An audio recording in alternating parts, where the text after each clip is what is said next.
No niin, päivää Suomen kansa. Tässä olisi uuden auton esittelyvideo.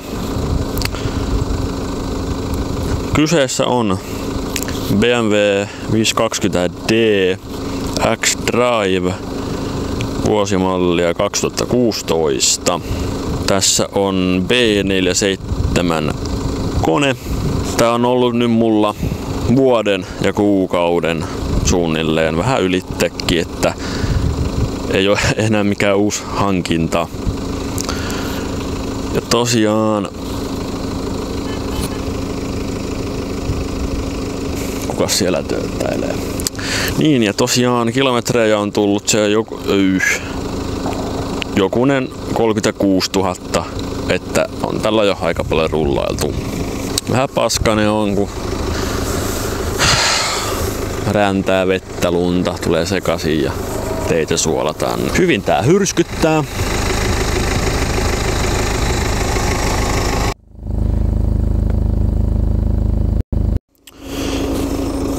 Joo, tosiaan neliveto kyseessä. Löytyy, ei ole taitettavaa sähköistä koukkua, mutta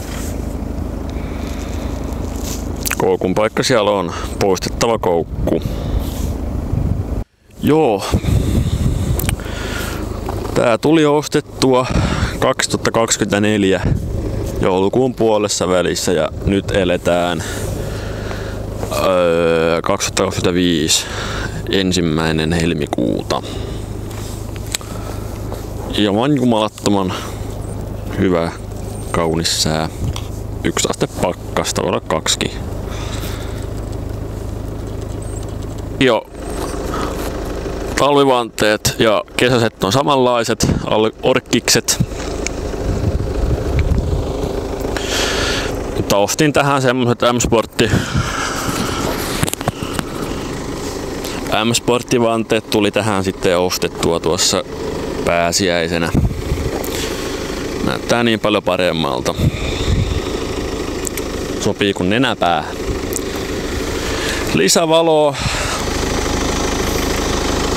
Lisävalo on tämmönen pieni paneeli täällä. Kulutus on maltillinen, matkakulutus semmonen 5 litraa.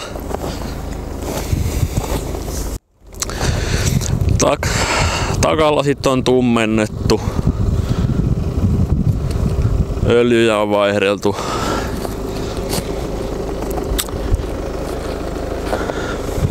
Suodattimia vaihdeltu.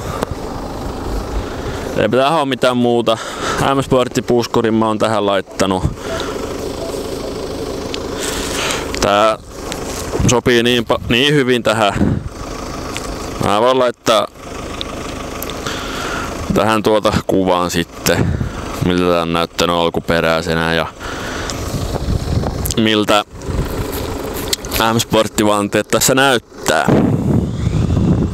Edi Sumari on näissä LCI-malleissa ja vähän päivitetty etu- ja takavalua. Ja katsotaan tänne sisätilloihin. Ai että. Ruskea nahkasisusta sporttipenkeillä. Ja niin kuin nopeimmat tästä saattaa huomatakin, niin jo ambient lighting tunnelmavalaistusta. Siis ihan priimaa. Itse laittanut.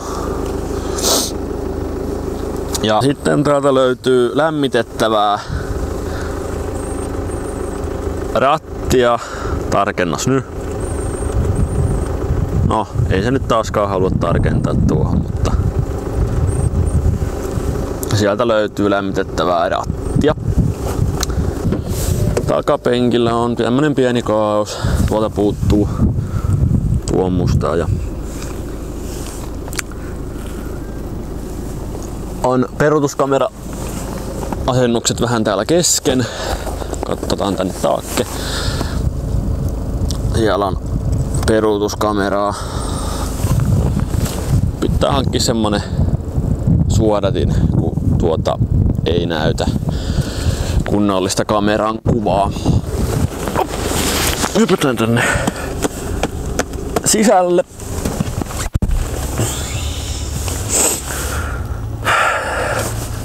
Tää on todella tilava auto täältä sisältä.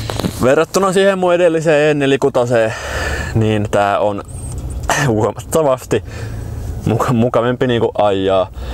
Kyllä välillä sitä 14 ikävöi. Ehkä tämmönen vähän pappamalli, mutta niinku matkat taittuu tällä hyvin ja tää on todella näyttävä auto. Siis mä tykkään, että tää on niinku parhaimmista Bemareista mitä on tehty. Tähän ei ole ruksittu mitään oikein kummempia lisävarusteita, että tää on aika tämmönen perus mitä markkinoilta saa. Näitä ruskea nahkasisustaisia ei oo älyttömästi. Että ne on joko perustummaa tai sitten vaaleita. Et ainakin mitä nettiautoa selaillut, niin ei oo tullut paljon näitä vastaan. Tää oli Business Exclusive malli. Piano Black. Nämä listat. Trimmit, listat. Itse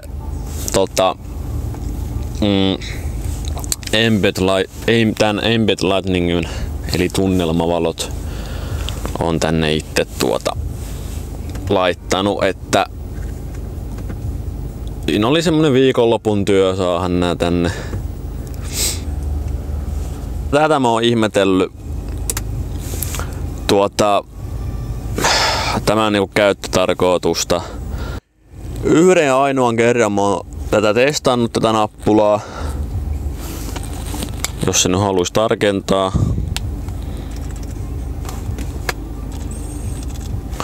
Ei halua, no ei pakoteta.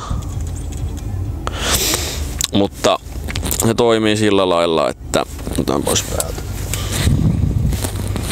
Tuohon ruutuhun tulee tuommoinen ja sitten täältä rullasta voi sitä lisäillä. Elikkä alamäkkeen mentäessä sä säädät tuosta tästä rullasta kilometrejä, että alamäkkeen mentäessä se ei päästä siitä, että se niinku jarruttaa, että se ei päästä sitä kovempaa menemään. Että äänentoistokin tässä on se perusmahdollinen mitä on saatu. Niin että onko tässä nyt se 8 kaiutinta tässä ihan perusmallissa, jos mä nyt oikein niin tälleen muistan.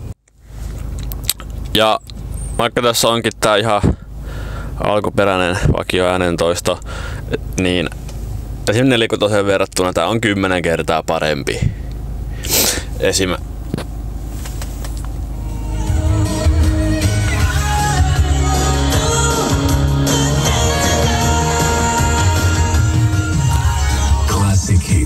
En nyt tiedä mitä kameralle kuuluu, mutta niinku heti kun kuuntelin musiikkia tällä ekaa kertaa, mä silleen mitä?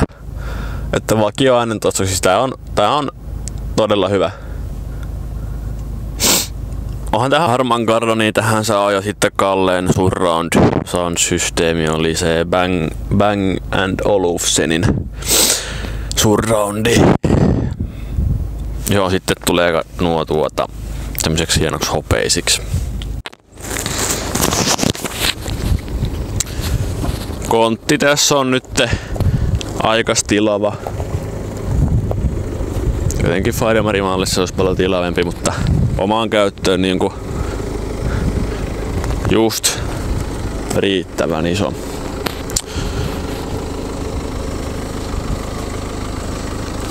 Katsotaan, että mitä tuuninkia tähän vielä lisää keksii. Olisi kyllä tarkoitus tehdä jonkunnäköistä videoa nyt kun saa näin vuoden jälkeen vihdoin saa tehtyä tästä video tästä autosta. Niin voi sitten ruveta tekemään muitakin videoita tästä näin. Ja no ainut miinuspuoli, mitä mä tästä äkkiä keksin, niin löytyy täältä. No, voi vittu. Lukitaan. Ja avataan taas. No niin. Tämä täällä. Helkutin AdBlue. Niin kuin kaikki tietää, AdBlue ja talvi sopii hyvin yhteen. No eipä sovikaan. Niitä pamahtelee pakkasten takia, kun se neste jäätyy ja se on sitten tonnin remppaa. Se jippikajei. Nordista sais parikymmentä asteen pakkasin kestäviä noita litkuja, mutta jotta tää olisi helppoa autoilijoille, dieselautoilijoille, niin sitäpä ei myydä Suomessa, vaan pelkästään Norjassa. Jippikajei.